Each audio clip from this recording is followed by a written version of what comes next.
Y bueno amigos, el día de hoy voy a conocer un poquito de lo que dejaron los españoles o España en Argentina. Y bueno, voy a reaccionar a la primera iglesia en Argentina y a la primera universidad. Y bueno, el canal es de Walter Vieira. Les dejo el link del canal del video en la descripción por si quieren ir a verlo, suscribirse al canal. Yo le voy a dejar un like. Dice el link del video original y adelante está la dirección del video. Y bueno amigos, ya sin más, comenzamos.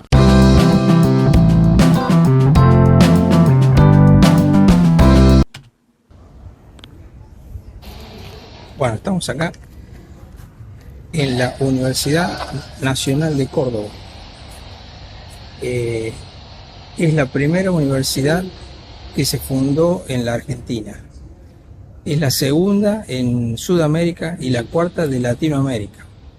Estamos acá frente a la estatua de su fundador, un jesuita que se llamó Fray Fernando Trejo y Sanabria.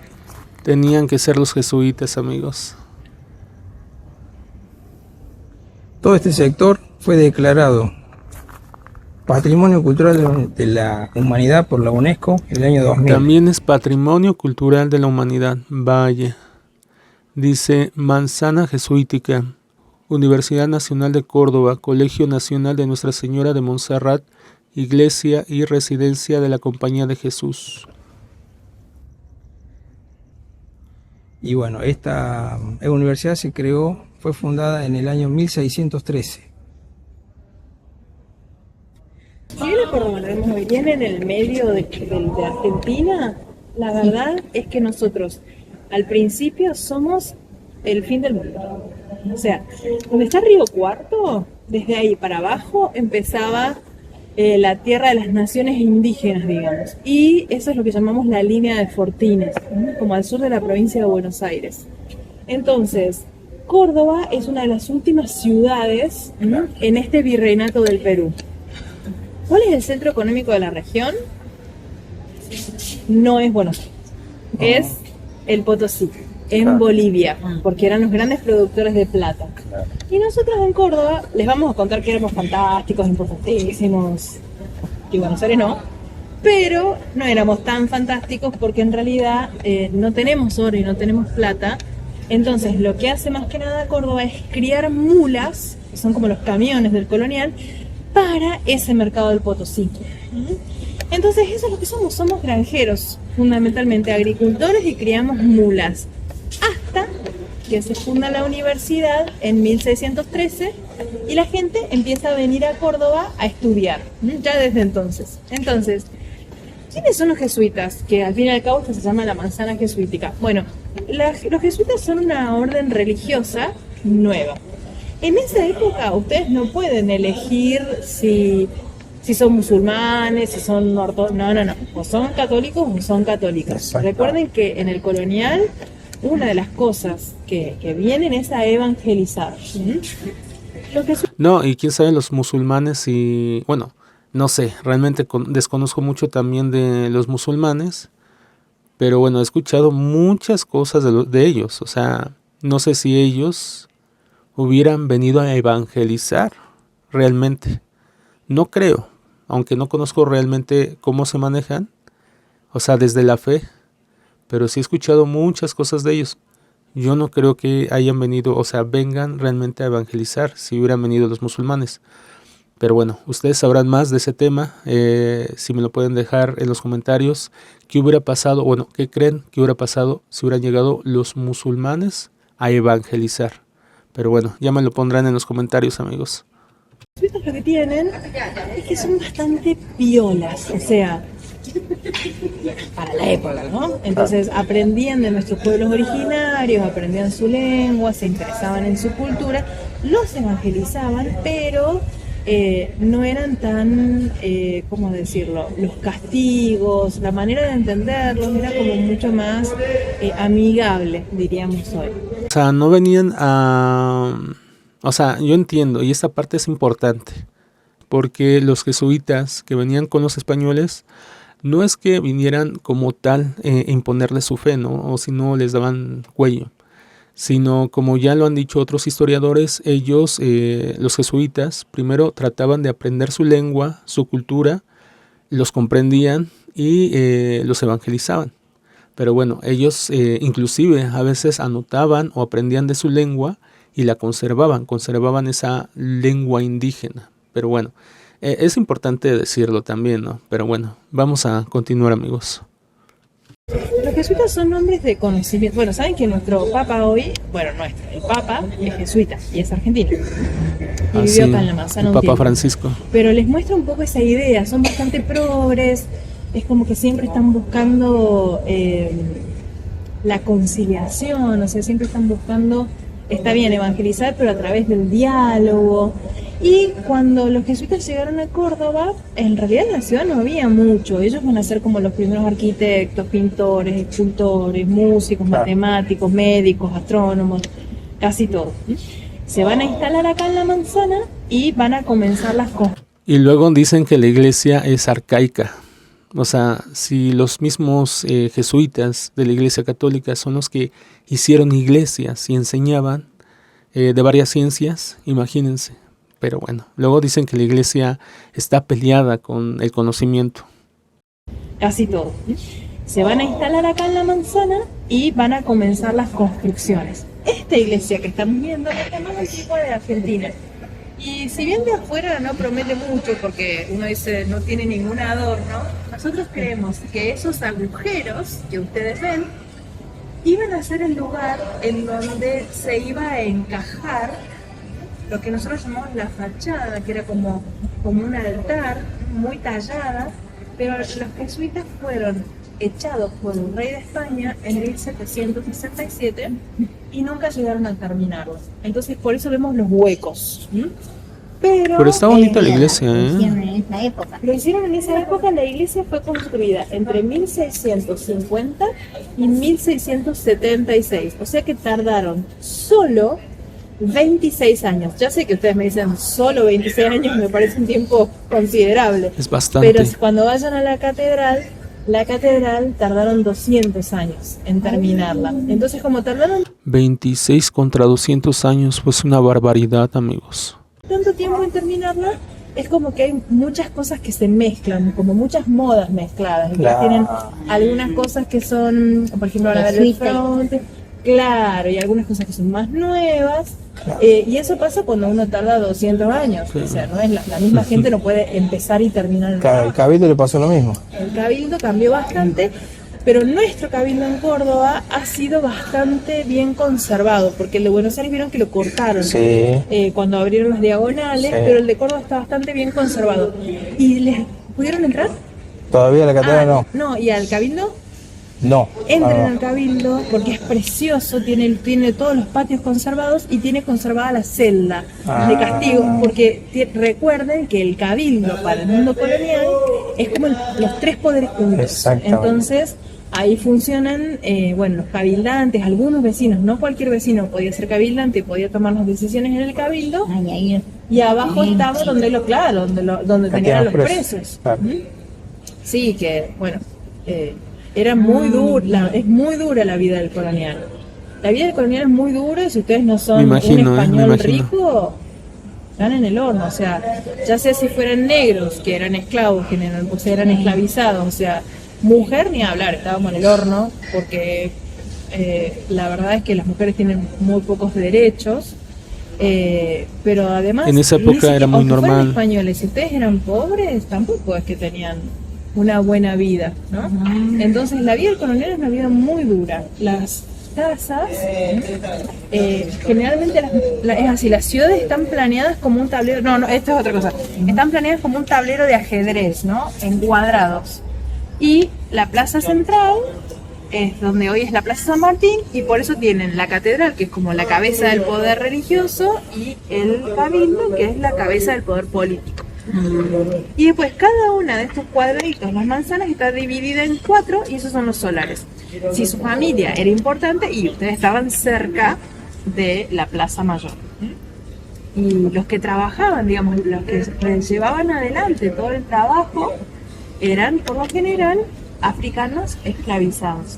O sea, estas familias cordobesas tenían un número, mientras más ricos obviamente, más esclavizados tenían. Entonces, en un lugar como, por ejemplo, el Museo Sobremonte, que es el Museo Histórico Provincial, ustedes todavía pueden ver los lugares donde vivían los esclavizados, que son las rancherías. Pero no solo las familias tenían esclavizados, sino que las órdenes religiosas también. Entonces, los albañiles, los herreros, los carpinteros, los que construyeron esta iglesia, eran negros. Y esto es muy importante, porque entonces es también reconocer su trabajo y reconocer su aporte a nuestra cultura. Así que esta iglesia, si bien fue concebida por los jesuitas, fue construida por los africanos y mucha parte de la decoración va a ser realizada por nuestros pueblos originarios. Así que los tres culturas, países las de tres culturas, Latinoamérica claro. Sí, prácticamente lo que es la iglesia y la universidad pues fueron hechas pues por los indígenas y por los negros, ¿no? Es lo que yo entiendo. están presentes en la manzana. Los llamamos fachadas retablo porque son como muy adornadas y tienen lugar para santos.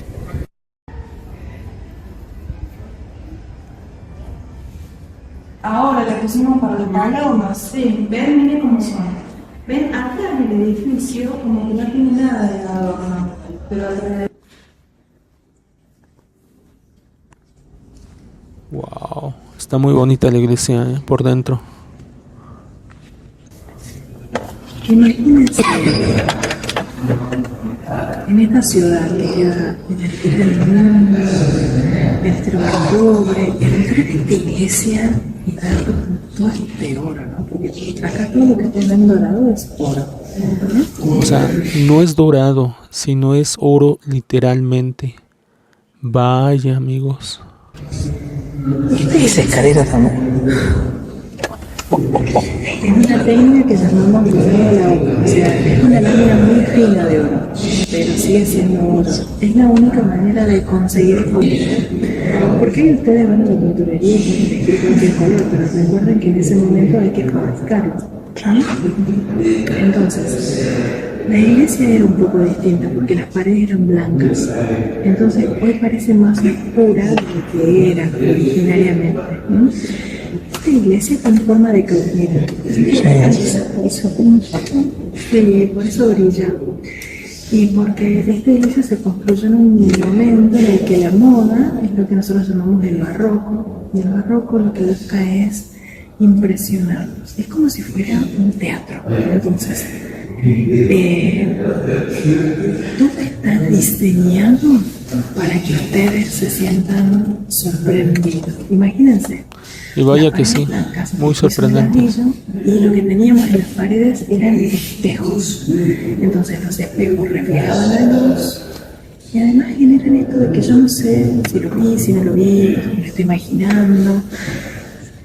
Es como si fuera el escenario, o sea, lo que me cuenta la historia es el altar mayor. Nuestro altar mayor fue pensado por un jesuita italiano que se llamaba José Brasanelli y que era arquitecto, pintor, escultor y músico, así que no se sentir mal todos porque era un genio, y llamamos el pequeño Miguel Ángel. Sabía mucho esa persona. La cosa más interesante que tiene esta iglesia es que si bien los jesuitas fueron grandes arquitectos, cuando vayan a la catedral es la fachada, pues pueden ver que tiene como un triangulito, tiene arquitectos, eso fue hecho por los jesuitas, pero esta iglesia fue construida por un constructor de barcos. Y no me pregunten qué hacían. Un constructor de barcos construye esta iglesia. Vaya. Constructor de barcos en Córdoba, porque todavía estamos discutiendo. Claramente no buscó trabajo, ya vieron nuestros ríos. Y él era de Bélgica. Él viene a Córdoba y los documentos dicen que era un hombre muy mayor, tenía 40 años. Es tremendo, pero eso nos muestra cuánto vivía la gente en esa época. Londres se va a sumar los jesuitas y les propone que como no tenía mucha plata para construir la iglesia y como era constructor de barcos, lo que podían hacer era comprar un libro que se llamaba Pequeñas Invenciones para construir a buen precio, ¿no? Y él iba a resolver la parte de arriba en madera. Pero si ustedes han estado dando vuelta por Córdoba, se han dado cuenta de que no tienen muchos bosques. O sea, nuestro bosque nativo es bajito, ¿no? Nuestros árboles de madera, el algarrobo, si levantaron una silla de algarrobo, saben que el algarrobo es muy pesado, ¿no? Y es muy duro y es muy difícil de trabajar. Entonces, tanto para hacer la parte de arriba de la iglesia como el retablo, es de las misiones que los jesuitas tenían, las de Iguazú. El padre de México, el constructor de barcos, viajó hasta Iguazú y dice: en la selva infestada de tigres elegí la madera para la iglesia de Córdoba. Había más yaguareté en ese momento. Y traje la madera por el río turbulento, por el Paraná, hasta Santa Fe y después en carreta con bueyes hasta Córdoba. Es un viaje de 1.600 kilómetros. Paso, una barbaridad, amigos. O sea, vivió toda una travesía para traer madera para el techo de la iglesia. Vaya, amigos, vaya. Para poder hacer eso, tenemos que viajar un día en colectivo. Y O sea, 1.600 kilómetros dijo, ¿no? A ver, creo que sí dijo 1.600 kilómetros. hasta Santa Fe y después en carreta con bueyes hasta Córdoba. Es un viaje de 1.600 kilómetros. Es una barbaridad. Para poder hacer eso, Es una barbaridad. tenemos que viajar un día en colectivo. Y comparado con hoy en día es una barbaridad. Lo que hacían era tablas cortas que van curvando con vapor de agua y encastrando clavijas. O sea, no tiene clavos, porque los clavos se oxidan. Entonces es todo como un rompecabezas de madera. O sea, que desde la cornisa, esa que ustedes ven ahora para arriba, es todo de madera. Wow, todo un arte O sea, hacer ese esa arco iglesia. es de madera. Qué bárbaro. Como se hacen los paredes, ¿sí? ¿Y la cúpula? Bueno, la cúpula está en Me está gustando cómo lo explican, ¿eh? Me está gustando este video, cómo explican la historia de esta iglesia y de la universidad. Tardé un poquito porque estaba buscando las fotos, porque tenía un problema, un gran problema. En 1967, allá atrás, esta es una foto de 1940. Allá atrás estaba esto, ¿ven? Esto es un órgano. Es fácil que me claro. Pero se quemó. Aparentemente hubo un mal funcionamiento eléctrico y se quemó el órgano a la noche. Miren, como la cúpula es la parte más alta, ahí se concentró todo el fuego y todo el humo, más que nada el humo y el aire caliente. El padre de Grenón se levantó a mitad de la noche y pudo llamar a los bomberos, así que tuvimos la suerte de que no se nos quemara la iglesia. No, qué bueno, amigo. Sí, no hubiera, se hubiera perdido mucho. Porque perdimos todas las pinturas. Entonces, acá traje la caja para que vean cómo eran las pinturas. Esto estaba en el medio. Yo lo conozco. Esto estaba en el medio, pero como les digo, yo lo conozco. Después de última se lo paso. Entonces, en el medio tenemos la coronación de la Virgen. Después tienen, ¿ven que hay una foto de aquellos triangulitos? Esos se llaman pechinas, está abajo a la izquierda. Y ahí es donde generalmente se representan los 4 evangélicos, ¿no? Los que escribieron los evangelios del Nuevo Testamento. Después van a ver que había como una naranja, están divididos los rasgos, ¿ven? Como rayos de oro. Y el señor que está ahí en la estatua, miren, la estatua también es de bronce, miren cómo está todo raro. El señor, que es el obispo de Crespo y Sanabria, fue la persona que se le ocurrió que este lugar no podía ser solamente para los jesuitas para estudiar. Entonces, cuando los jesuitas estaban con muchos problemas de plata para mantener el lugar, entonces estaban pensando en trasladar el colegio a Chile. Y el obispo Trejo les dijo, bueno, si yo les puedo donar parte de mi dinero, pero a cambio, acá tiene que poder estudiar otra gente además de los jesuitas. Y en ese momento, que es 1613, es como el nacimiento de la universidad. Es la cuarta universidad en América. O sea, la primera está en Santo Domingo, que es donde llegó Colón. Después está el Colegio de México y San Marcos en Lima, que son las dos capitales de los primeros virreinatos. Y después está Córdoba. Es impresionante. En un pueblo periférico, en un pueblo de granjeros, a Trejo se le ocurrió tener una universidad. Y desde entonces la gente viene a estudiar. Es así. Sí. Vaya. Y vienen de todos lados. Y vienen de todos lados, Sí. pero vienen de todos lados desde 1613. Bien. Claro. Desde 1613 la gente venía de Cusco, de Asunción, de todos lados. Así que por eso Córdoba es una ciudad universitaria. Sí. Ahora vamos a ver la biblioteca que usaban los chicos para estudiar.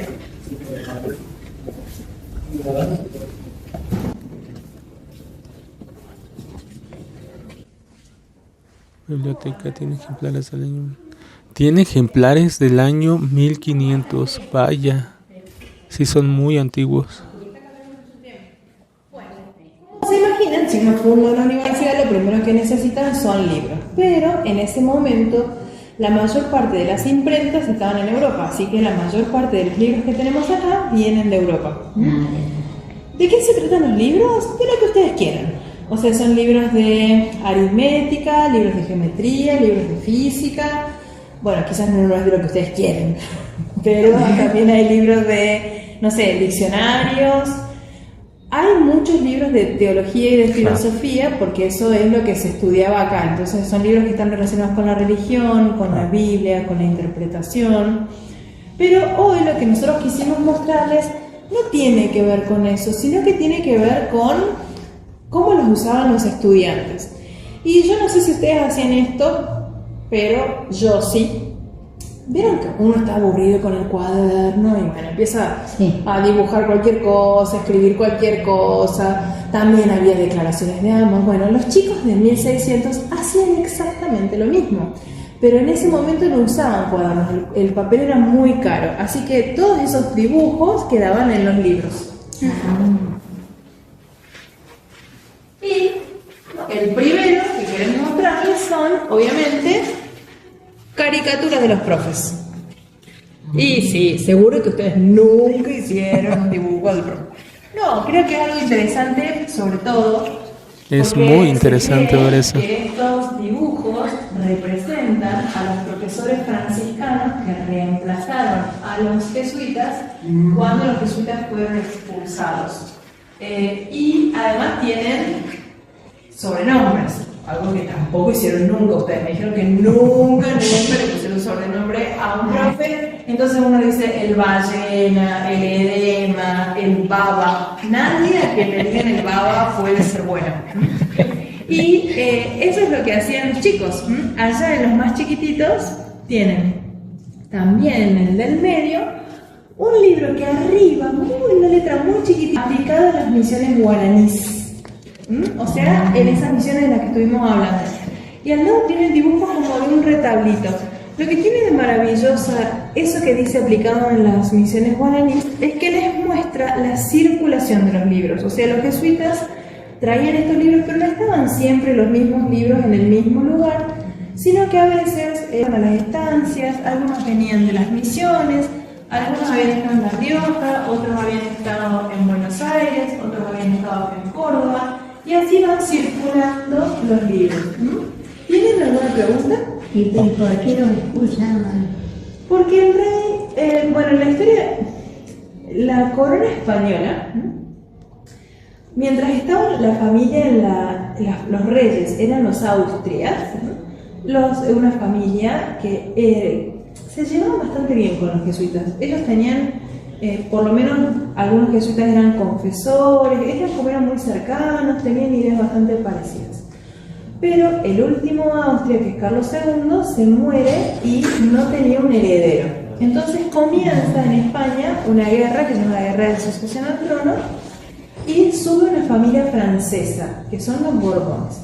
Pero los Borbones tenían otra idea de cómo manejar las cosas. Un Borbón fue el que dijo, el Estado soy yo. Son monarcas conocidos por querer manejar todo, pero sobre todo porque se creían que Dios los había nombrado reyes. Y en este caso, los jesuitas van a representar un problema para estos reyes. ¿Por qué? Porque los jesuitas tienen ideas distintas. Ellos dicen que el poder sí viene de Dios, pero de Dios viene a la gente. Y la gente le da este poder al rey para que el rey garantice lo que nosotros llamamos la justicia social, el bien común, ¿no? Como que el rey va a ser el encargado de que... El administrador, como un administrador, ¿no? De todo lo... Ajá, pues un administrador, ¿no? No sé ni cómo decirlo, pero sí entiendo. He leído un poquito de la doctrina social de Cristo, de la Iglesia Católica, y entiendo que el poder, el dinero o el poder que tienes es, más si tienes un cargo alto, pues tiene que ser para beneficio de todos. Haya bien para todos. Y lo que dicen es, escuchen, que si el rey no puede cumplir con el bien común, el pueblo tiene derecho de resistencia y puede matar legítimamente al tirano. ¿Cómo? ¿Puede qué? El bien común. El pueblo tiene derecho de resistencia y puede matar legítimamente al tirano. El rey no estaba muy contento con esta idea, pero además hay un montón de otras cosas que están sucediendo. El mundo está cambiando, los jesuitas tienen estas grandes extensiones de tierra que son muy productivas, o sea que además de tener ideas que eran un problema y que podían ser enseñadas en sus colegios, además tenían mucho poder económico, no en metal acuñado, sino en este sistema productivo. Y estaban a cargo de algunas universidades, por ejemplo, donde se formaron nuestros próceres. Entonces, nunca dijo por qué el rey, no tenía que decir por qué, era el rey. Pero en Madrid hubo un motín, que se llama el motín de Esquilache, había mucho descontento entre la población, y el rey los acusó a ellos, a los jesuitas, de ser como los ideólogos de este movimiento, de este levantamiento en contra del rey. Y entonces dice, yo, el rey, expulso a la compañía de Jesús de los territorios de España, de Indias y de las islas de Filipinas, por las razones de público conocimiento, refiriéndose a este motín, y las que guardan mi real ánimo. O sea, no dice por qué, ni tiene que decirlo. Pero los jesuitas tuvieron que dejar toda España. Toda España es mucho, no es solo España en peninsular, digamos, sino que es toda América y Filipinas. Y no podían volver a España, pero ya los habían echado de Portugal y ya los habían suprimido en Francia. Entonces los jesuitas que quedaban solo se podían ir a un lugar como Italia. Pero muy poco tiempo después, en 1773, el Papa los disolvió como orden. Así que los jesuitas dejaron de existir entre 1773 y 1814. Durante ese tiempo, algunos se sumaron al clero secular, pero no podían ser sacerdotes, no podían ser jesuitas sobre todo. Así que tuvieron una mala década, digamos, no estuvieron muy bien. Pero esto tiene que ver con... Son muchos datos que no sabía, amigos, muchísimos. Esas ideas que ellos tenían que eran tan progresistas, que en muchos casos el rey le temía estas enseñanzas, porque piensen que el mundo estaba cambiando muy rápido. Yo les dije en 1767 fueron expulsados, pero piensen que la independencia de Estados Unidos es 1776, o sea, ya hay muchas ideas revolucionarias dando vuelta. Y el rey está bastante preocupado. Bueno, y él tenía razón, o sea, en 1810 tenemos la Revolución de Mayo. Entonces, esa Revolución de Mayo en parte está inspirada por las ideas de la Ilustración francesa, pero también por la idea de lo que llamamos la alta escolar. Este fraileo es de León Funes, fue nuestro primer rector. Nuestro primer rector criollo, o sea, nuestro primer rector nacido en América en 1808. Nuestro primer rector en realidad fue Jesús.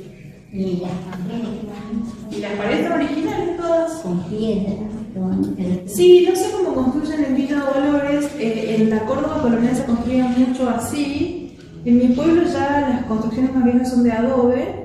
Momento, esta sala, que ha ido cambiando a lo largo del tiempo. Qué hermoso. ¿Para qué se imaginan que es? ¿Cómo? ¿Y qué era acá? Un acto, ¿no? Por eso les digo, ¿para qué se imaginan que es? Y Los chicos de primaria siempre me dicen, es un lugar de juicio. Parece un lugar de juicio. Parece un lugar de juicio. Y Puede ser también una sala de maestros, ¿no? es Sí. un lugar de juicio. Sí. Pero ¿Es un lugar de qué? de juicio. Sí. Y es Pareciera. un lugar de juicio. Sí. Pero no de juicio penal, sino que es un lugar de examen. Este lugar sirve para rendir examen. Y es el lugar donde se rendía la tesis. Y por eso, donde ustedes están sentados, se sentaba la audiencia, a los lados tenían, bueno, pasaron las chicas de limpieza, pero ven que limpiamos. A los lados tenían los doctores, hacia el final los profesores, en el medio el rector, donde estoy yo sentada. Si se fijan en la foto van a ver que dos cosas quería que se fijaran. Uno, que acá no hay asiento. Sí. ¿Por qué? Porque el estudiante tenía que estar parado, Ajá. no se podía sentar. Y no estaba Y lo alfombrado. ¿no? otro, eran mucho menos los asientos que están acá a los costados. Sí. ¿Ven? O sea, no había una... Había menos. No estaba digamos, el escalón. Ah, no, porque eso se agregaron después. Era todo en una ¿Por qué? sola- en un Porque solo nivel. Hoy, lo otro para lo que sirve acá, este lugar, Ay, la mesa. es el lugar de reunión y de toma de decisiones, que es donde se reúne la asamblea universitaria. Entonces, después de un tiempo, esto sirve para que se sienten los decanos y vicedecanos, y por eso es que estos sillones son de 1926, son más nuevos. La universidad tiene 400 años. ¿Serán los Al reales? principio No no eran creo. tantos. A lo mejor ya están Entonces, renovados, ¿no? Hasta 1884, este último examen que se daba, esta tesis, se presentaba parado oralmente. Al principio en latín, después en castellano, y yo tenía que hablar y contarles mis conclusiones, y las personas que estaban sentadas acá me hacían preguntas. Se llaman oposiciones. Y yo tenía que responderlas todas, porque si no respondía una, no aprobaba. No. Qué nervios, Después amigos, ¿eh? Sí, pero no crean que una defensa de tesis hoy es muy distinta. No es que no se puedan equivocar, sino que hoy una parte la presentan escrita. Justo lo que les estaba a decir es que a partir de 1884 una parte se presenta escrita. Y lo que hacen hoy cuando presentan una tesis es que tienen un director, ¿no? Y esta persona que los acompaña en el camino les dice, no podés presentar esto, le falta esto, le falta aquello. Es como que no los dejan presentar eso hasta que está para aprobar, ¿entienden? Entonces, cuando ustedes van a defenderla, que se hace oral con un tribunal, no es que están buscando bocharlo, ¿entienden? Sino que lo que buscan es que ustedes puedan expresar esa idea y defender esa idea que plantearon en el papel. Así que tranqui, suena más horrible de lo que parece. puede ser, pero si bien la mayor parte de las facultades tienen exámenes escritos, hay facultades que tienen casi todos los exámenes orales, y esto tiene que ver con la expresión, ¿no? Porque es muy importante también que ustedes sepan defender sus ideas, defender lo que piensan, cómo lo tienen que defender. Eso es lo que en el colonial se llama la gramática, la lógica y la retórica, y tiene que ver justamente con la manera de expresar las ideas, el orden de las palabras, el orden de las ideas y la discusión. Y en realidad este lugar para nosotros es muy importante porque en 1918 hubo una revolución de los estudiantes que cambió la universidad para siempre.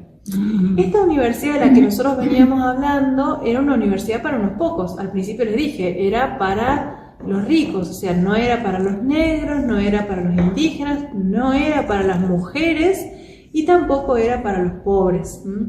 Cuando llegó la Revolución de Mayo eso no cambió. O sea, no es que de pronto vinieron los revolucionarios. Yo digo para que no estés ahí sosteniendo. No es que vinieron los revolucionarios y dijeron, listo, todo el mundo va a la universidad. No. nos llevó mucho tiempo conquistar eso. Argentina fue cambiando, nosotros en la universidad pasó a estar administrada por los jesuitas, después por los franciscanos, después por el clero secular, que fue cuando estaba el de Antunes, después por la provincia y a partir de 1854 por la nación. O sea, lo único que me interesa de todo esto es que ustedes vean cómo fueron cambiando las cosas y la universidad de alguna manera pudo sobrevivir. A finales del 1800, que es el momento en que Argentina se está organizando, con personas como Sarmiento, por ejemplo, Sarmiento nos critica mucho y dice que la universidad es muy conservadora, que no hay lugar para la ciencia, tenía razón, que no hay lugar para la ciencia, que la iglesia tenía mucha influencia en la universidad, y era una universidad que ya tenía 300 años. Entonces, a principios del siglo XX, con esta Argentina que había recibido esta oleada de inmigrantes, hay algo muy importante en el medio, y es que en 1884 tenemos nuestra primera graduada, una mujer. Son las primeras que se gradúan, muchas como parteras, después van a seguir los estudios de medicina, después van a seguir los estudios de farmacia. De hecho, las farmacéuticas son una de las primeras mujeres egresadas. Y bueno, a principios del siglo XX, Argentina, como les decía, estaba cambiando muy rápido, estábamos justamente afianzando las fronteras, estábamos afianzando nuestro sistema político, habíamos conseguido sancionar nuestra constitución, la codificación de las normas, pero y poco a poco le habíamos ido quitando injerencias a la iglesia. O sea, teníamos el registro de las personas, así que no era la iglesia la que llevaba los los nacimientos, las defunciones, los casamientos, ya todo eso se hacía cargo del Estado. Y además ya teníamos generaciones que se estaban formando en las escuelas primarias y en las escuelas normales, estábamos formando maestras, teníamos la ley de voto, si bien no incluía a las mujeres, ya Irigoyen va a ser nuestro primer presidente elegido con la nueva ley de voto, la de universal secreto obligatorio, y el mundo también está cambiando. Ahí está la Revolución Mexicana, la Revolución Rusa, o sea, hay muchas ideas nuevas dando vuelta. Y la Primera Guerra Mundial. Nuestros estudiantes en esa época no vivían como hoy en Nueva Córdoba, que es la parte más cheta de Córdoba, sino que vivían en un barrio donde vivía la clase obrera, que era el barrio Clínicas. Y nosotros notamos que los estudiantes se habían comenzado a agrupar en agrupaciones estudiantiles. Pero también había mucho intercambio con la clase obrera, en el sentido que a veces algunos líderes estudiantiles participaban en mítines obreros y viceversa. ¿Qué quiero decir con esto? Que estaban como esas ideas dando vuelta. Cuando la universidad decidió cerrar el lugar en donde vivían los chicos que estaban estudiando medicina, haciendo la residencia, que se llama el internado, los alumnos, a través de estas agrupaciones, hablaron con las autoridades y les dijeron: miren, hay muchos chicos que si no existe este lugar donde ellos pueden vivir, no van a poder terminar de estudiar porque no tienen plata. Y las autoridades en ese momento dijeron que bueno, que no sabían muy bien qué responderles, no les respondieron nada, total pensaron que los chicos se iban a olvidar. Pero en marzo de 1918, los chicos empezaron el año con una huelga de estudiantes. Y por eso les contaba lo de la clase obrera, porque si no uno dice, ¿de dónde viene esta idea de la huelga, no? Y es 1918. Hoy estamos más acostumbrados a que los profes estén de huelga, pero igual es raro escuchar huelga de estudiantes. Sí. También era entender que la universidad sin estudiantes no podía funcionar. Y la huelga se sostuvo tanto tiempo que el presidente, que digo, decía: ¿qué está pasando en Córdoba? ¿Cómo puede ser que no tengan clase? ¿Por qué están en huelga? Y manda a un interventor, que era Matienzo, que tiene que negociar con los chicos, preguntar qué pasa, etc. Los chicos le dicen, bueno, más allá de lo del internado, comienzan a hablar de otras cosas que estaban pasando y que les parecían. Esto que yo les contaba, que la universidad era muy conservadora, que los profesores eran profesores de por vida, y que ellos mismos elegían a quienes los sucedían y que eso no daba lugar para las ideas nuevas. Entonces, después de lo que los chicos les cuentan, lo que estaban viviendo, llegan a un acuerdo y dicen, bueno, Si ustedes levantan la huelga, podemos elegir nuevas autoridades, nuevo rector, eso se hace acá. Y bueno, chicos, tranquilos, vamos a elegir uno que los escuche, que los entienda. Entonces el 15 de junio se reunieron acá para elegir rector. ¿Y ustedes creen que eligieron a un rector piola y un rector progre? No, porque a los que estaban sentados en estos sillones no les convenía cambiar las cosas. Si ellos tenían el poder, ¿para qué cambiar esa situación? Pero los chicos estaban escuchando afuera. Y cuando escucharon el nombre de Nores, que era este rector muy conservador, entraron y no lo dejaron firmar el acta. Ese día fue un 15 de junio de 1918 y nosotros lo consideramos como el estallido de la reforma universitaria. ¿Qué es el movimiento de la reforma? Bueno, los chicos lo escriben en este texto que se llama el Manifiesto Liminar. El Manifiesto Liminar sale el 21 de junio y va a plasmar cuáles son las ideas que defiende la reforma universitaria. Está dirigido a los hombres libres de Sudamérica, o sea, no están pensando solo en Córdoba, ni solo en Argentina, están pensando en un gran proyecto. Porque estos sentimientos que tenían nuestros estudiantes acá en Córdoba, también los tenían en Buenos Aires, también los tenían en La Plata, también los tenían en Tucumán y también los tenían en Litoral, que eran las universidades que existían en ese momento. Se me está haciendo muy interesante esta plática de historia.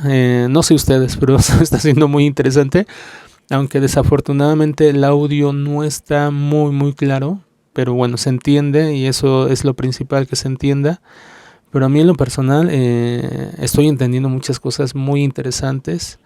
Ojalá y que se me queden algunas, amigos, porque en serio, luego no se me queda. O sea, en el momento se me quedan algunas cosas, pero ya después ya no se me queda. Pero bueno, espero recordarlas. Lo que hablan por primera vez en ese manifiesto es de la autonomía universitaria, la autarquía universitaria, la idea del cogobierno universitario, esto de que las universidades estamos gobernadas por todos los grupos que la conforman, o sea, los estudiantes, los profesores y los graduados, aunque después de 1986 nosotros en Córdoba también tenemos a los no docentes. La idea de la libertad de cátedra, la idea de la extensión universitaria, está como ahí de una manera, comienza a hablarse de esta extensión, que es esto de volcarnos a la comunidad dentro de la que estamos insertos.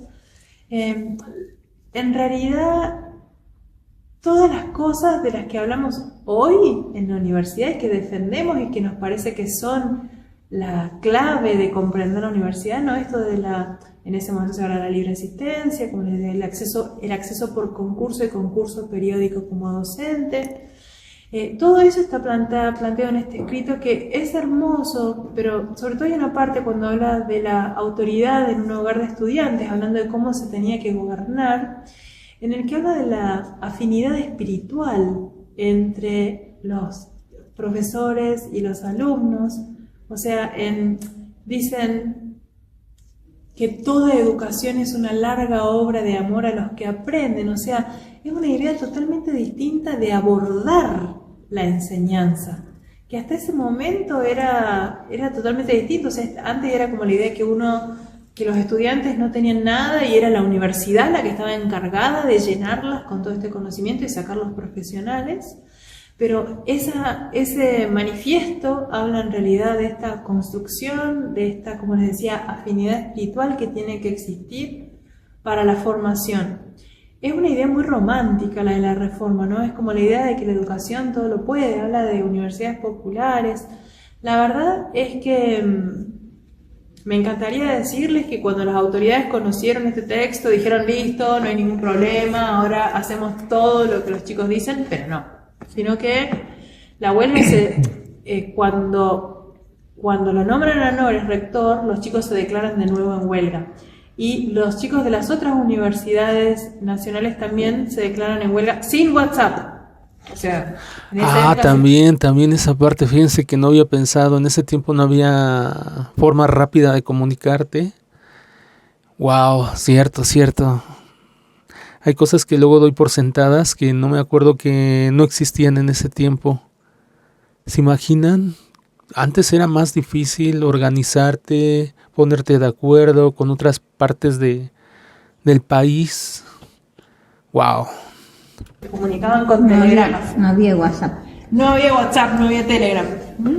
Cierto, Y- Pero bueno, cierto. digamos, ese movimiento se va haciendo más fuerte. Ese movimiento se esparce por Argentina y por Latinoamérica y el 9 de septiembre los chicos toman este edificio, le roban la llave al portero, se encierran, eran cerca de 80, sí, vienen acá, uno se nombra decano de Derecho, el otro decano de Ingeniería, el otro decano de Medicina, uno defiende una tesis pero no la aprobaron. Y en un momento se suben a este edificio y le sacan esta foto y hacen flamear por primera vez la bandera morada, que es nuestra, bueno, no sabemos si era morada o qué color tenía por la foto, ven que no se ve mucho, No se ve el color. pero va a ser, esa bandera morada es nuestra bandera universitaria. Después de esa toma, el presidente manda un segundo interventor, porque dice, bueno, esto no puede ser, ya Ya todo se está saliendo desmadrado. de El rector que habían de las elegido manos. había asumido como si nada pasara, y cuando Irigoyen le dice que va a mandar un segundo interventor, que es Salinas, dice, pero si yo estoy acá, la universidad está normalizada, renuncio a la Universidad de San Carlos. Y eso que dice, que renuncia a la Universidad de San Carlos, muestra que los chicos tenían razón, que él seguía viendo a la universidad como la Universidad Colonial. Nosotros no habíamos usado el nombre de Universidad de San Carlos en un montón de tiempo, porque era el nombre de 1808. Pero les muestra también que había toda una clase que seguía pensando en la universidad como esa Universidad Colonial. Por eso ellos en el manifiesto dicen monárquica y monástica. Cuando viene Salinas, Me cuesta algunas palabras, amigos, o sea, relacionarlos con lo que realmente significa. A veces cuando dice monástica, más o menos la entiendo. Otra palabra que dijo aquí, a ver, vamos a ver. clase que seguía pensando en la universidad como esa Universidad Colonial. Por eso Universidad colonial, realmente como tal no conozco esa palabra, o sea, ¿qué se refería? O sea, me falta conocer eso, amigos, para entender bien a qué se refiere con una universidad colonial. Yo sé que muchos de ustedes es algo común, o a lo mejor lo tienen presente, o conocen bien esa palabra, ¿no? Pero no todos conocen todo. Yo les digo, y se lo repito, porque hay muchos que me van a criticar. No me gusta la historia, apenas estoy entendiendo y estoy agarrándole el sabor a la historia, pero realmente no soy muy fanático de la historia, así que algunas palabras realmente no las conozco, y creo que habrá muchos también que no les guste como tal la historia. Entonces algunas palabras a mí me cuestan trabajo. No sé el significado como tal de colonial, o sea, ¿qué quiso decir? Pero bueno. también que había toda una clase que seguía pensando en la universidad como esa Universidad Colonial. Por eso ellos en el manifiesto dicen monárquica y monárquica, más o menos captó qué podría referirse una universidad monárquica. Sí, de la monarquía, bla, bla, bla. Sí, lo sé, pero, o sea, en todo el conjunto, ¿qué quiere decir? ¿Cómo se organizaban? ¿Qué es lo que pensaban? ¿Cómo se manejaba? O sea, muchas cosas que luego se me pasan por no tener tan claro que es conocer bien esas palabras, ¿no? universidad como esa Universidad Colonial. Por eso ellos en el manifiesto dicen monárquica y monástica. Monástica más o menos cuando también viene entiendo. Salinas, van a negociar, entonces discuten lo que querían los chicos, y poco a poco esos principios que ustedes tienen plasmados acá se van incorporando en el estatuto. Y hoy, como les digo, están en nuestro estatuto todos. El de la gratuidad se va a sumar mucho después durante el peronismo, pero en 1930 tenemos el primer golpe de Estado, y cada vez que hubo un golpe de Estado se perdió la autonomía. Es como que volvimos a un paso atrás con la reforma. Así que podríamos decir que después de 1983, que es cuando, con el regreso a la democracia, que volvemos a caminar firmemente, ¿no? los pasos reformistas. Pero lo que importa es sobre todo que ustedes sientan y sepan que nuestras 57 universidades nacionales todas se rigen por el principio reformista. Algunos tendrán los 4 claustros, otros 3, esas cosas no importan, pero sí importan su relación con la comunidad, la idea de extensión, la idea de bienestar estudiantil, la idea de pensamiento científico, todo eso que es parte del pensamiento universitario. Yo les contaba, nosotros en la universidad tenemos una escuela de oficios, tenemos 130.000 alumnos, una universidad grande, tenemos 20 museos universitarios, o sea, la universidad es muy grande, pero bueno, que siempre sepan que no hay edad para estudiar, que pueden venir a estudiar cuando quieran. Y sí, ¿por qué no? Claro. Si ustedes tienen el tiempo, que es lo que hay que dedicarle. El tiempo y el dinero, que es muy difícil sobre también todo. estudiar, Sí. que no es, Es difícil, que la sí. gratuidad no es a veces suficiente, entonces tenemos sistemas de becas, Sí, así le el digo. sistema del comedor universitario, bienestar estudiantil, tenemos inclusive una guardería para aquellos alumnos que tienen hijos y no tienen con quién dejarlos, que no están en edad escolar. Tenemos muchos servicios hacia la comunidad, porque eso es parte, como diría nuestra primera rectora, que fue Carolina Escoto. Ella decía que la autonomía no era un escudo para defendernos de la injerencia externa, sino era el poder que nos obliga a velar por nuestra comunidad. Justamente como somos autónomos, es que tenemos que preocuparnos por nuestra comunidad. Sí, ahora hay muchos chicos que tienen bebé y siguen estudiando. Que puedan, Por suerte, que puedan estudiar. porque cuántas personas han tenido Claro, que dejar de sí, estudiar porque tenían hijos, Claro, tenían una no familia, pueden, sí, terminar. o tenían que trabajar. Es duro llevar adelante Claro. los estudios universitarios. Sí, hay muchas personas que dejan de estudiar por muchos motivos, ya sea familiares, económicos, problemas, enfermedades. Así que bueno, con esa idea es que quiero que se vayan, que sepan que estuvieron en la primera universidad del país, pero sobre todo en la Casa de la Reforma Universitaria. Estuvo larga la charla, muy, muy larga. Creo que para mí, en lo personal, yo sé para algunos no va a ser así, ¿no? Pero para mí en lo particular creo que fue una de las, es una de las mejores charlas o videos que hablan de historia. Solamente el problema fue obviamente el audio. Ese es el único inconveniente, ¿no? Que a lo mejor muchos no les agradó, ¿no? Cómo se escuchó el audio y todo eso. Pero bueno, en lo referente a lo que es a la historia y el aprendizaje, me gustó mucho. No sé qué piensen ustedes. Y bueno, si quieren dejar algún comentario, ya saben, en la caja de comentarios. Y bueno amigos, pues esta fue la reacción de hoy, el video de hoy. Si les gustó, ya saben, apoyen este canal dejándome un like. Suscríbanse para ver más video reacciones y nos vemos hasta la próxima. Bye amigos.